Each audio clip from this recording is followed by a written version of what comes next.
د عرفات د ورځ هغه ورځ ده چې په دې ورځ باندې رب العالمین دا دین پوره کړی د اوچت ورځ ده دین به پوره شوی.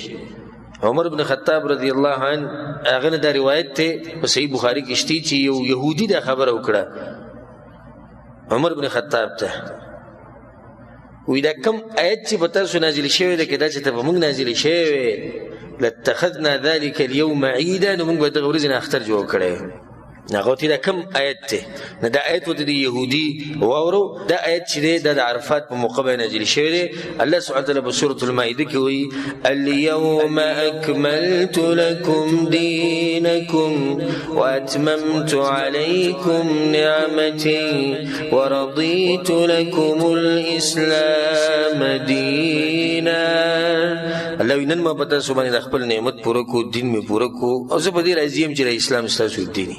دا عظیم آیت او دا اوچت آیت دا به کوم ځای کې نازل شوی دی؟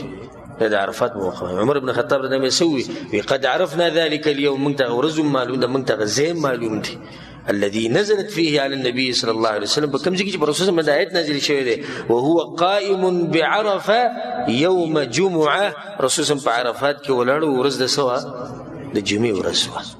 عرفات ورځ دغه ورځ ده. عرفات هغه ورځ ده چې په دې باندې رب العالمین قسم خوړلی والفجر وليال عشر والشفع والوتر جفت او طاق. عبد الله بن عباس رضی الله عنه شفع چې دی دا کوم چې جفت دی دا یوم الاضحى د اختر د ورځ لسمه ورځ ده کنه دا جفت شو. او وتر چې دا کوم دی یوم عرفه دا نهم تاریخ دی. او دغه امام اکرمه امام ضحاک هغه دا خبره کوي الله سبحانه وتعالی په دې مبارک ورځ باندې قسم خوړلی. د عرفات ورځ هغه ورځ ده چې څومره انسانان چې د عرفات په ورځ د جهنم نه آزادولی کېږي دومره په بله ورځ نه آزادولی کېږي. حدیث کې راځي صحیح مسلم کې عائشة رضی الله عنها رسول الله دا خبره کړې ده ما من يوم اكثر من ان يعتق الله فيه عبدا من النار من يوم عرفه. داسې ورځ بله نشتي چې الله به دومره انسانان د اور نه آزاد کړي لکه څومره چې د عرفات په ورځ آزادوي. رسول صلی الله علیه وسلم وی الله اکبر وانه ليدنو الذي دنیا د اسمان ته راکوزي په دغه ورځ د عرفات په ورځ په دې اخرني ټیم کې الله سبحانه وتعالی د عرفات ولا تر نږدې شي ثم يباهي بهم الملائکه بیا د ملائکو مخکې د هغوی تذکره کوي فیقول ما اراد هؤلاء اجوی دوی څه غواړي راغلي. یو روایت کې راځي ان الله عز وجل يباهي ملائکته الله سبحانه وتعالی په دغه ورځ ملائکو په مخ کې چې دغه تذکره کوي د عرفات والا به ملائکو ته وایي انظروا الى عبادي اتوني شعثا غبرا وګوره زما دي بندګانو ته خړ پړ راغلي دي ماته ولاړ. عرفات ورځ حاجیان په ډېر سخت کې په دغه په حج کې دغه ورځ سخت دی انسان تګي می وګي می زم نه نو خړ پړ ولاړ دا ورځ ده چې الله سبحانه وتعالی به انسان د ور نه آزادي. عرفات ورځ هغه ورځ ده چې په دې ورځ چې روزه ونی و د 2 کالو ګناونه د الله سبحانه وتعالی بخي. ابو قتاده رضی الله عنه حدیث ته په صحیح مسلم کې د رسول صلی الله علیه وسلم صيام يوم عرفه عرفات د ورځې روزه نی و احتسب على الله ان يكفر السنه التي قبلها والسنه التي بعدها. زوی د الله نه د امید ساتم چې د عرفات روزه چې د تیر شي کال ګناونه دي د لاسه بخلي کیږي د روان کال ګناونه بخلي دی وی روزه د لاسه 2 کال ګناونه د الله سبحانه وتعالی بخي. خدای روزه د حجی لپاره نه د غیر حجی لپاره. حجی چې په حج کې هغه به د روزه د باغنه نشي د روزه او خلکو لپاره چې کوم حج لا نه دي تلی نو تاسو ته نصیحت دی چې دا روزه تاسو نه غره پاتې نشي او کدا تاسو نه پاتې شو نه زمم چې دا ډېر بدبخت انساني چې په دې کال کې د یو ورځ راځي او الله به 2 کال ګناونه بخي او د دا روزه مونږ نه شي.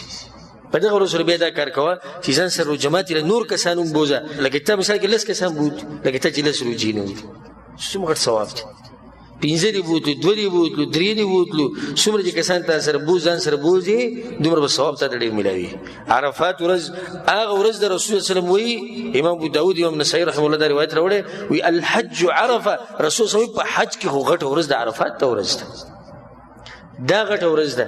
په روایت کې راځي امام ترمذی رحمه الله راوړي رسول الله وی خیر الدعاء دعاء يوم عرفه غور الدعاء اخذ عرفات د ورځې له دعا دومره اوچته ورځ را روانه ده چې کله موږ سوچ وکړو چې الله سبحانه وتعالی خلق غختلی دی خپل کور ته او هغه په مینا کې په عرفات کې مزدلفه کې د الله لپاره تلبیه وي. نن سحر ما حالات کتو یو ویډیو می کته التلبيه روانه بوجهة اواز بين لبيك اللهم لبيك لبيك لا شريك لك لبيك ان الحمد والنعمه لك والملك لا شريك لك يا قبل تكبير الله اكبر الله اكبر الله اكبر لا اله الا الله الله اكبر الله اكبر ولله الحمد. نظم خپل ځاني د خلکو د دې سخت پسخيږي د سمو اوچت انسانان دي څومره اوچت انسانان دي کوم چې حج لتلی دی والله د حج نصیب کړي لأنهم ضيوف الرحمن لأنهم وفد الرحمن. حديث كرازي الله أكبر ده الله ملماني تلي بالله بزيتلي ده بالله بزيتلي مينو سړی خپل کور پرې دیو بچی پرې خودي دیو تل دې څومره بستړی کیږي او څومره وږی کیږي او تګي کېدی شي مړ شي ډېر جن مړ شي کېدی شي مړ شي هر څه ته غاړه خودي ده ولي د الله سبحانه وتعالی رضا لپاره تللی. کله چې انسان دې خبرو ته سوچ کی نو دغه د زړه ته به چې دغه ټک کوي چې زول باغ ځکه نه مولا. امام ابن رجب رحمه الله په خپل یو کتاب کې د اشعار نقل کړي تاسو ته بیانوم د فائدې لپاره د دې سره د زړه لک تکور شي. هغه سوي من لم يستطع الوقوف بعرفه فليقف عند حدود الله الذي عرفه. څوک چې عرفات کې نشي ودرېدی طاقت یې نشته تللی نه دی نو د الله د حدودو سره دې ودرېږي. خبره ختمه شوې وخوره څه مطلب دی چې ته عرفات ته لاړ نه دی ته ازاد نه عرفات ول هلته لګیا دي بندګي کوي نو تلته الله بندګي کوه. من لم يستطع الوقوف بعرفه فليقف عند حدود الله الذي عرفه. دي حدود سره ودري بيوي ومن لم يستطع المبيت بمزدلفه مزدلفه کې چې شپه تیر نه کړه طاقت نشته ندته ما غو نصيحت کې فليبيت عزمه على طاعه الله ليقربه ويزدلفه. ندي خپل عزم اراده د دې په خلري د الله سبحانه وتعالى د بندګۍ لپاره د خپ جوش کې لګي چې د الله ته نږدې شي. چاته نږدې شي؟ الله ته نږدې شي.